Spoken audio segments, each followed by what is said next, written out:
anak sudah stunting tidak akan bisa jadi tidak stunting.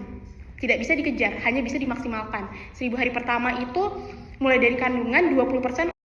Perkenalkan, saya Syakira, saat ini sebagai mahasiswa kedokteran, aktif juga sebagai influencer, sebagai pemenang salah satu kompetisi yang viral akhir-akhir ini. Dan dengan viralnya kompetisi ini juga angka pendidikan di Indonesia meningkat pesat, di mana saya juga sering mendapat tag dari para siswa SD, SMP, SMA. Saya kepengen kayak Kak Syakira, dan beliau saya awalnya nggak dapat ranking, akhir-akhir ini saya dapat ranking, nilainya meningkat, dan di sini bisa digarisbawahi ternyata peran influencer sangat besar. Yang pertama yang ingin saya sampaikan, perlu adanya kerjasama antara pemerintah dan influencer terkait edukasi. Tapi perlu digarisbawahi, dari influencer perlu ada sumber terpercaya. Pastikan sumbernya terpercaya dari jurnal, akademis, yang memang sudah bisa dipertanggungjawabkan secara akademis. Termasuk salah satunya konten saya yang viral adalah 1000 hari pertama yang saya buat bersama mama saya. Mungkin bagi kita ini konten yang biasa aja, 1000 hari pertama. Tapi ternyata komentar di akun sosial media saya cukup tajam dan cukup banyak. 1000 hari pertama itu mereka masih banyak yang belum tahu.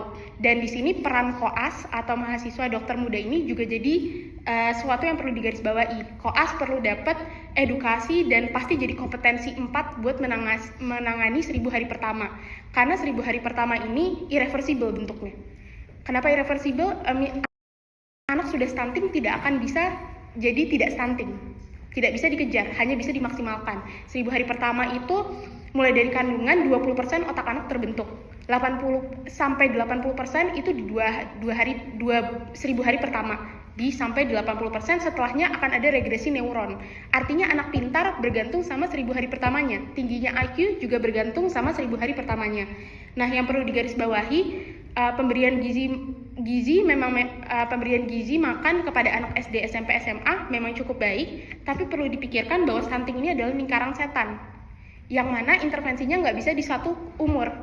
Intervensinya harus dari semua umur masyarakat. Mulai dari anak awal, sebelum kena stunting harus dicegah. Emang sebagai pemerintah pasti utamanya adalah prevensi dibanding tata laksana, karena tata laksana mahal, prevensi jauh lebih murah gitu.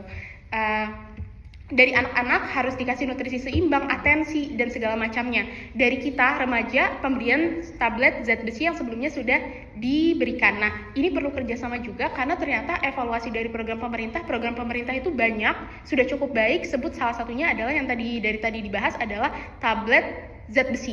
Tapi permasalahannya adalah tablet zat besi ini bukan cuma dibuang karena nggak enak atau nggak tahu manfaatnya, tapi efek samping dari pemberian zat besi itu rasanya nggak enak, mual,